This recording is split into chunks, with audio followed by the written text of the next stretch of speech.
we've got a great next program for you in store. I'm so proud to be a part of today, to be a part of the organization, and to introduce you to two wonderful, amazing women. So first, we have Christina Sookhoo, who is the founder of the Cardozo High School chapter of GlamourGals. She's a past Glammy Scholarship Award winner who recently graduated with a bachelor's degree in journalism from Harvard. She's an active member of the Advisory Council and recently was named the new host of the Glammies. I had the pleasure of working and getting to know Christina a lot better after she worked closely with me on my Illuminate Award experience last spring. Christina and I have stayed in touch to discuss career paths, life experiences, just to laugh and talk about lots of things that we're both going through. She's such an impressive woman, and I'm very proud to call her a friend. So please join me in welcoming Christina. And I'm also thrilled and honored to introduce our keynote speaker for today, former United States Attorney General Loretta Lynch. In addition to being one of the most recognizable and celebrated attorneys in the country, Loretta is a wonderful person who gives back to her community and to the legal profession. Loretta is an inspiration to so many and cares deeply about developing the next generation of leaders, such as all of you. Loretta is a Harvard Law School graduate, and she began her career at a law firm called Cahill Gordon in New York City. She then went to the U.S. Attorney's Office for the Eastern District of New York in Brooklyn. So Brooklyn's representing, becoming the U.S. attorney, the actual U.S. attorney for the Eastern District. Many of my colleagues, folks who are on my team at JP Morgan, worked with Loretta and for Loretta and count her as the greatest mentor, the most wonderful human being, and just an inspiration to so many. And I get to see and benefit from the careers and the confidence that she built in so many people and that are impacting just really throughout the country, honestly. So thank you, Loretta, for doing that. And then in 2015, Loretta became the first African-American woman to serve as the Attorney General of the United States. Amazing. She also served as counsel to the prosecutor of the United Nations International Criminal Tribunal for Rwanda from 2002 to 2007. So very important work there. Now as a partner at the law firm, who's a big supporter of GlamourGals, Paul Weiss, in its litigation department. Loretta Lynch advises clients on government and internal investigations and high stakes litigation and regulatory matters. And I have the privilege of working with her again on those. We are very, very excited to have Loretta here with us today and to have Christina moderate a conversation with Loretta. So Christina and Loretta, I'll hand it over to you. Thank you so much, Jill, for that kind introduction. Loretta, welcome. I'm humbled and honored to be moderating this conversation with you. And I want to express gratitude to GlamourGals for empowering me right now in this moment to have this conversation with someone who exemplifies compassionate leadership throughout her career, from her work in the Louima case in New York City to leading the Attorney General's office and now joining us to part some wisdom and share her stories. We have a lot to learn today from Loretta. So everyone keep pen and paper nearby because you're going to need it. Well, thank you so much, Christina. It's really such a pleasure to be here. I'm so happy to support not just the women who are on this call and have joined us for today's leadership, but the entire GlamourGals organization. Your work is important, it's meaningful, and I think it's going to bring not just the people whom you interact with, but bring all of you rewards and gifts for years to come. Thank you. And as I'm being empowered here and throughout my GlamourGals experience, I have to say, anytime I've wanted to try something, Rachel and Amanda and the entire GG corporate team has been so willing to give me an opportunity like today. And I'm curious, Loretta, can you share a moment with us or a story when you felt you were empowered as a young woman? Sure. I would say that one of the things that I think is most amazing about young women is that we don't realize our power. And we often don't realize how much impact we can have in the lives of others, even when we're still in school.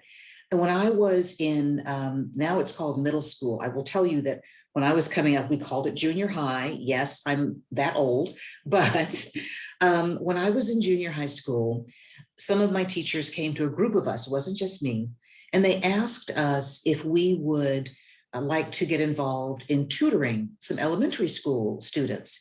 And I have to tell you, I was always sort of the nerdy kid who liked school and did well in school, but I didn't really see myself as a teacher or being able to really help anybody else with a problem. And I have to tell you, sometimes, we've all been in this situation where you look back at the work that kids that are younger than you are doing, and you say to yourself, I'm not sure I could have done that when I was there, but I decided to give it a try. And I ended up tutoring some third graders, two specific third grade students who were just needed a little bit of help in basic English and math. And I realized that sometimes we think, particularly as young girls and women, we think we have to have mastered the secrets of the universe, right? Before we can turn around and help someone else or teach someone else. And really, it's just a matter of sharing that you have been through what someone else is going through now. And even though I was helping these two young third graders, was a young boy and a young girl, they were both young Black students, they helped me. They helped me realize that I did have a lot to offer, that I had actually, even at only in my teens, had learned a lot and could help someone else master a difficult subject, master an issue. And watching them grow and become confident in their coursework was so rewarding to me that I realized that that's the best power that I had, which is not so much to find something that would build me up or lift me up, but find something that would let me reach out and help pull someone else up. And I'm just so glad I learned that lesson at a very young age. What a beautiful story. Thank you for sharing. On the flip side, was there a moment when you didn't feel empowered? And to compound that, how did you overcome that challenge? That's an excellent question, because I have to tell you, I don't want people to think that the path to becoming the Attorney General means it's just one success after another and you move through life without any issues. So I think that, like a lot of young women, I gained that sense of power from helping others, gained that sense of accomplishment, that I could do something, beyond just my own coursework, that I could influence someone else's life. But as you get older, we're all in a society that sometimes tells you that you don't have that much power, that you don't actually have that much say in your world. And so as I went through school, finished high school, was fortunate enough to go to college and law school. And I came out and was working at a large Wall Street firm, like so many of my peers, and honestly feeling a little beaten down with the work that I was doing. I mean, I was working with smart people. They were thoughtful, they were helpful, but it was kind of a harsh place. I mean, they like to yell at people. I would think, what is this about? And they every organization is different. And unfortunately, my first firm really felt that you had to fear them in order to really be a productive young associate. And so when you're young, particularly when you're a young woman, you realize, it's very easy for other people to kind of reach in and steal your power and make you feel that despite everything you've accomplished, oh, you're just lucky. Oh, someone did you a favor and pushed you along. When I came out of law school in the mid 1980s. And the big push was, well, maybe you're just here because of affirmative action. Can you really do the work? And you say to yourself, well, if you don't think I can do the work, why are you having me do it for 12 hours a day? But leaving that aside, and so there are these moments that you get sometimes when you were in a space that may not be familiar to you, that may not be that welcoming to you. And you find that you feel like your power has drained away. And I distinctly remember one day going to report on something to one of the senior partners, and everyone was afraid of this guy. And I was afraid of him too. And I'm going up the stairs to give my report. And I literally stopped and said to myself, you cannot walk through every day of your life being afraid. It is just, I mean, you weren't raised that way. You weren't, you didn't grow up that way. You can't let someone else tell you that despite everything you have, that you don't have that. And I remember saying to myself, I was young, so maybe this was a little hyperbolic. I said, all right, what is the worst thing that he could do to you if he doesn't like the report you're going to give? He could take out a gun and shoot you. Is he going to do that? No. So since that isn't going to happen, get over it. And so I remember going into this partner's office and giving my report and thinking to myself, you just have to take your power back. And the reality was, this gentleman had never really said or done anything to me that was frightening or even mean. But his image was such, and he was so senior, and everyone sort of told all of us young lawyers, you should be afraid of him, that I had fallen into that trap. And so I remember giving him my report, and he started to ask me questions, and we began talking. And I actually told him that I didn't understand a few things in the case. Would he mind explaining things to me? And he did. And from then on, I just talked to him like anybody else. One of the things that you have to realize is that, all of us have a path in life. And at some point, all of us go through a period when we're not sure that we're on the right path, where maybe we're afraid of something, maybe we're insecure. And no matter what that person's position is in front of you, they've been there too. And so I always, from that point on, actually, he became one of my favorite people in the firm. And people said to me, why are you always talking to him? He's terrifying. And I said, I just talk to him like anybody else. And that's how he responds to me. And so that was a moment when I really felt I had to take back my power. We're still in a world that does that to young women and young girls. It tells you that you don't have power. It tells you that you don't have influence. It tells you that you're not as important as other people. And all of that is wrong. I'm here to tell you today, all of that is wrong. What a quotable moment. Take your power back. I love it. Wow. Thank you. A lot of our volunteers right now, they're just trying new things and really kind of getting into what they might be passionate about. So I'm curious, how did you discover your passions? Sure. It's such an interesting question because we're all told, follow your passions.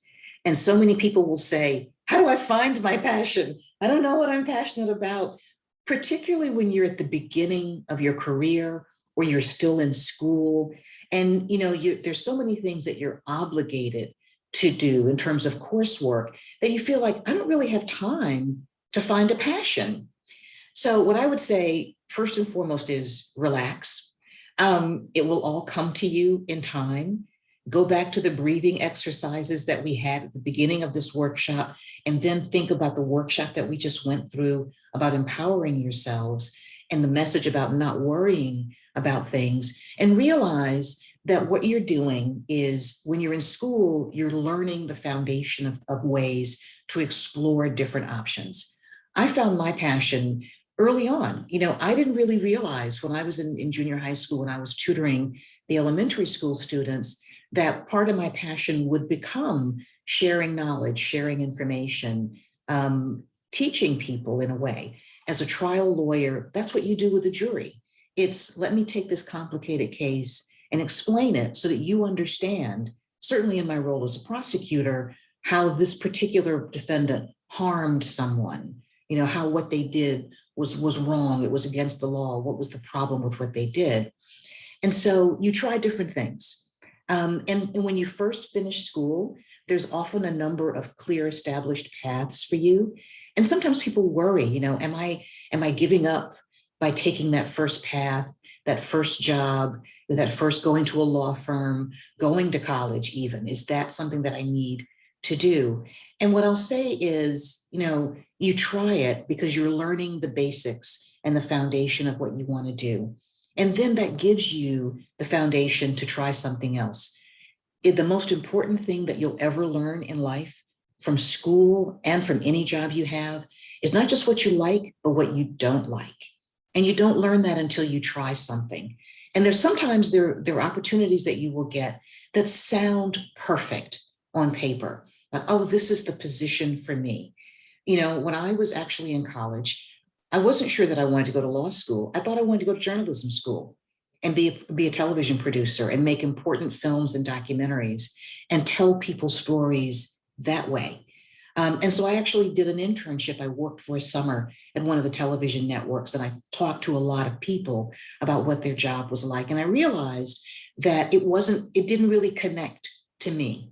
Great positions, they were wonderful, they loved it, but it didn't really draw me in the way that I thought that it was going to.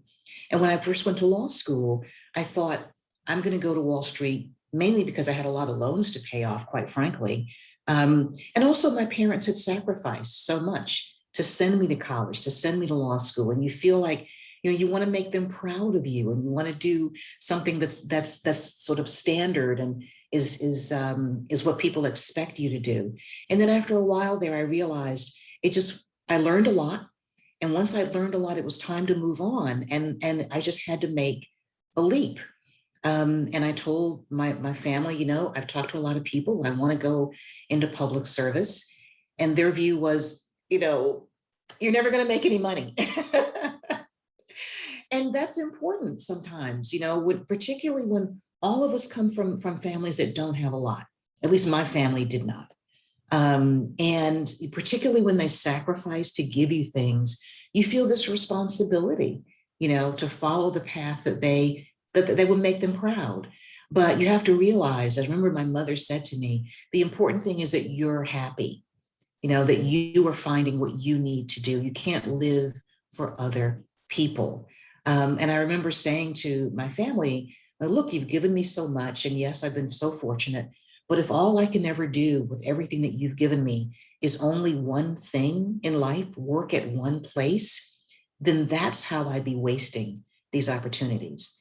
Because you never know where your next great adventure is. You never know where your next opportunity is. And so for me, the move into public service resonated with me in very important ways. And even within public service, I tried different things. I have been a prosecutor. I've been a defense lawyer. I have worked in a war crimes tribunal. That was pro bono work that I did when I came back to a law firm. And so there I was able to figure out the things that really mattered the most to me. And then as I look back on my career, then I see the themes that develop of helping people share their difficult stories and helping them find their way, whether it's through justice or helping them find peace or helping them learn something. And it all comes from trying different things. Don't ever be afraid to get off the path that everyone thinks you should be on and try something different. Wow, that's so empowering. I've heard you say before that you can't predict success. You just cannot predict what success will look like. So I'm curious, what was it like to be the first woman of color appointed Attorney General of the United States by the first president of color? What a history-making moment. So it was, and I felt very conscious of that significance every day and very grateful for that significance every day. And what I'd always tried to do before I was the Attorney General and I was working as a prosecutor in Brooklyn, was to try and be as open and accessible to the public, to community groups, to the press as I could be. Because I always feel that if you're in public service, you have a responsibility to try and make what you're doing as clear to people and as accessible and open to people so they understand the importance of the issues that you're working on, and it builds faith in the system. And I was always very well aware, certainly as a prosecutor, as a Black prosecutor, as a Black female prosecutor, I encountered every day people who had a million reasons not to have any faith in the criminal justice system. They had a million and one sometimes. And so you have to honor that and accept that experience. And so I try to take that with me, that knowledge that everyone doesn't always view, the Department of Justice in a positive light, or because they haven't seen the benefits of law enforcement. They've only felt the burdens of law enforcement. So for me, it was wonderful to work with President Obama. I will just say, first and foremost, best boss ever. He and I spent a lot of time talking about the important issues and policies of the Department of Justice. And then he gave me the independence and distance to lead the department in the way that I thought best. I never felt pressure from him or anyone at the White House really about a case or about an issue. And, I brought some cases that gave him heartburn a couple of times. There were a couple of times that, when the Department of Justice was working on some terrorism cases, we were trying to get access into electronic communications from some people who had committed a terrible crime in San Bernardino, California. And we ended up suing Apple, one of the biggest companies in the world, to try and get into the phone of one of the terrorists who had died in the attack. And, I didn't tell the president I was going to do that. And it happened to be during a week when he was hosting a lot of tech people at the White House, for a lot of meetings about expanding tech and, very important issues. And so, he knew generally that these were issues that the department was concerned about, but I never felt I had to get approval for a particular case. And that was a great gift. That is a great gift to have as the Attorney General. And so knowing that the things that were important to me were important to him, law enforcement and community relations, human trafficking, reaching out and talking to people who had been through difficult issues and getting their ideas and solutions for solving some of these problems. I knew that was important to him, and I felt empowered by him to go out and do that. So it was a tremendous opportunity. I will always be grateful for the faith that President Obama placed in me. And I worked every day to try and live up to that faith. But I was also tremendously grateful as I traveled this great country and talked to people. I was tremendously grateful for the faith that people placed in me. And I worked every day to try and live up to that faith also. So it was a tremendous experience. It was an exhausting experience, but the best things often are. That's just the way of the world. But it was frankly great to be able to have a national platform to talk about the important issues of the day. I mean, a great boss, right? Empowering. I love that. And you were the first and certainly not the last. I know the next one is sitting here in this room watching this right now. An important piece of GlamourGals' mission is fostering intergenerational relationships. What that's done for me, the connection is something I never thought I could experience before. I have senior friends that are 10, 20 years older than me, women and women of color around me through GlamourGals who are willing, again, to talk with me, to take my call, to answer a question that I'm nervous about.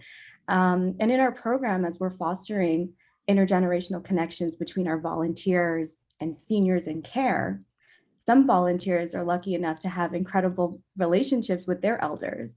Can you share about how your relationship with an elder has impacted your journey? So I think that all of you in GlamourGals are so fortunate to have the experience that Christina is talking about of connecting with someone in a different generation, because that really grounds you and it centers you in a way that's hard to get otherwise. And with all of the challenges of the past year and a half of COVID, my hope is that people have been able to connect within their families with different generations. Although I know that this has been such a difficult time. I would say for me, my connection with different generations came about not quite in the same way as GlamourGals, but I did end up spending a great deal of time when I would say that when I stepped down from government in 2017, unfortunately, both my parents became quite ill. And so I ended up spending a lot of time, particularly with my mom, as she was in the hospital for several months, and then in an assisted living rehabilitation center for several months. And because I had just finished government and hadn't yet gone to my law firm, I was able to be there with her really almost every day to take some of the burden off of my father and brother who had been there while I was still in Washington.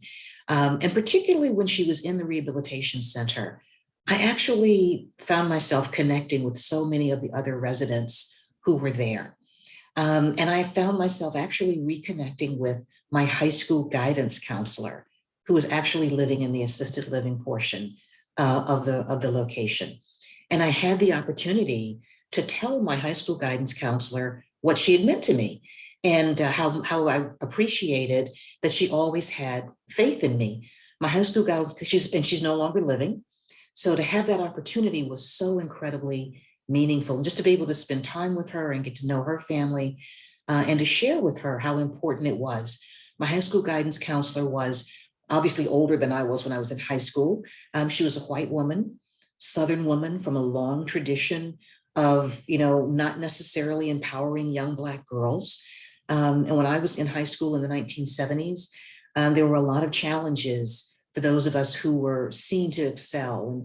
And, you'd get to a moment and somebody would say, well, no, I don't think that you should get that award because we're not going to give it out this year, or something like that, because they didn't want to give it to a young woman of color. And it wasn't just me. I had a lot of friends in that situation. But my high school guidance counselor was always in my corner. And it was amazing to me. And as I got older, I realized how special that was, given where she came from and where she was in her life and where I was in mine. So to have the opportunity to reconnect with her during that time period was really, really special. And like all of you who spend time with people in assisted living, to realize that the importance of realizing that life is long and you have the opportunity to do so many different things in your life. And there are these examples right in front of you of people who have taken different paths, who have had families, sometimes more than one, depending upon what life has brought their way, who have had struggles, but who were pushed through. I found the most optimistic and people in the world were living in the nursing home with my mom, because their view was, I'm still here, and I'm gonna enjoy and live every day to the fullest. Everyone's not as fortunate as that in terms of their health, obviously, but to be able to have that connection was really key. And those of us who were there with our parents would share and take turns if someone had to leave and travel and go to work, checking in on someone else's mom or dad or aunt, kept us all connected, and really reinforced that generational bond that it's prevalent in families, but it doesn't have to be family members also that you can make that connection with. Right. Wow. What a beautiful story. And I love this compassionate for community, for everyone kind of picking up. That's so beautiful. So when I first came to Harvard, I come from an indentured South Asian background. I did not feel like I belonged. I saw a lot of friends who had tutors or had gone to Exeter and Trinity, and I had never heard of those schools. When you arrived here from North Carolina, arriving in a place where not many people shared your life experience, and I know our volunteers are also in this moment as well, how did you find mentorship and guidance at Harvard College and Harvard Law? That's a great question, because I found Harvard to be a very challenging place, to be very honest with you. And I will say that, coming from North Carolina in the 1970s, in the time when people really were not that supportive of young Black women in particular, owning their power or being the first in class or being the best, I really sort of had this view like, oh, I'm going to go to this wonderful institution where the focus is on learning and academia, and those are my people, and I'll find my place.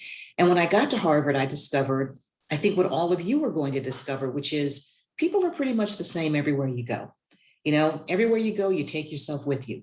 And everyone is struggling to figure out who they are. Everyone is trying to figure out their place. And like you, Christina, I met so many people who've been to private school and boarding school. And they really tried to make those of us who came, I went to public school. I went to Durham High School, okay? And no one had ever heard of that.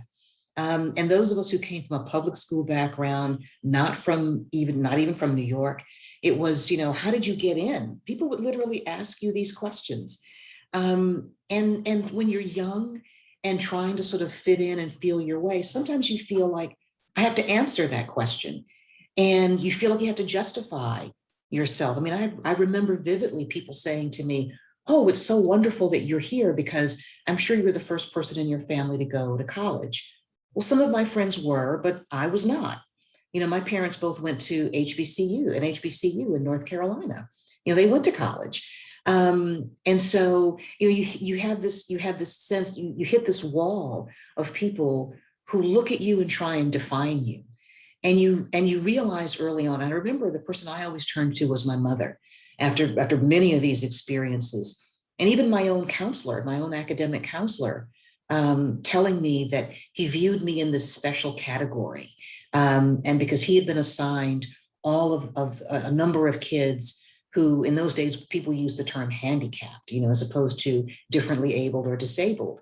And he named, some kids who had some physical challenges. And I'm thinking to myself, what is he talking about?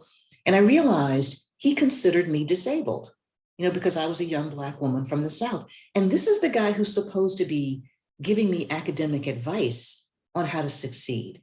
And I was not the only student in that situation. And so I remember, I really struggling with this, particularly my freshman year. People who say to you, did you really write that paper? It's so good. Did you, is it yours? And I will tell all of you now, particularly if you come from, as so many of us do, backgrounds that people don't think of as automatically leading into certain places and positions of power, people will challenge you. And what I didn't realize then, but have come to realize is people who challenge you do it because they're not sure they belong. It comes from a place of their insecurity. People who are secure in their position and who they are open and welcoming. They're not, closed off and challenging. And I remember talking to my mother about it. I remember her saying to me, look, you are in a situation now where people are going to look at you and they're going to think that they know you. They're going to look at either who you are or where you're from, and they're going to think they know all they need to know about you. And she said, and they will try and define you. They will try and tell the world who you are. And she said, don't let them. You tell your own story. You define yourself. And when I was 18, it meant a lot to me. I've learned so much more about what that means as I have gotten older, because it doesn't change. Look, whether you're in a school that might be challenging, or when you get out of school, all of you are going to have a wonderful opportunity and wonderful careers. But there will still be people who will look at you and say, she's a young woman, what does she know? Or, she's from the Bronx, how can she teach me anything? Or she's from North Carolina. Everyone in the South talks slow and they must be. People will still do that to you. And always remember, it's they're holding this up to you because they don't know their own place. And so what you do is move that aside, always hold your own power and always define yourself. What an incredibly resilient mindset. And that's something that GlamourGals is just, our GlamourGals volunteers embody just deeply. Like last year when we couldn't visit our seniors anymore. So, Rachel, Amanda, you guys, you had so many emails, hundreds of emails of, we want to get back out there. We want to serve our community. Our volunteers, they really do exemplify this resilient mindset. And we really don't have time for one more question, but I'm going to ask it anyway, because I have to take this opportunity. For our volunteers, how, and specifically maybe in a corporate law setting, how can their service and their service experiences make it into a corporate law office interview setting successfully? You all, those of you who are volunteering are doing some of the most important work there is. It's a labor of love. You are giving of yourself. Translating that into the corporate world, frankly, is so much easier than you can imagine, because what you are learning is you're learning teamwork, you're learning collaboration, you're learning empathy, you're learning organizational skills, you're learning how to connect with people who are different from yourself. And those are tools that will help you learn and grow really in any environment. But for those of you who see yourself going into the business world, do not be afraid to draw on this experience in your interviews and in your discussions with people in those worlds and say, well, they're what they're called transferable skills. And to be able to maintain a relationship with someone perhaps from a different culture, certainly a different generation, shows tenacity, it shows commitment and dedication. And that is recognized in every working environment in which you will try and enter. So well said. I hope everybody wrote that down. I wrote that down too. Thank you, Loretta.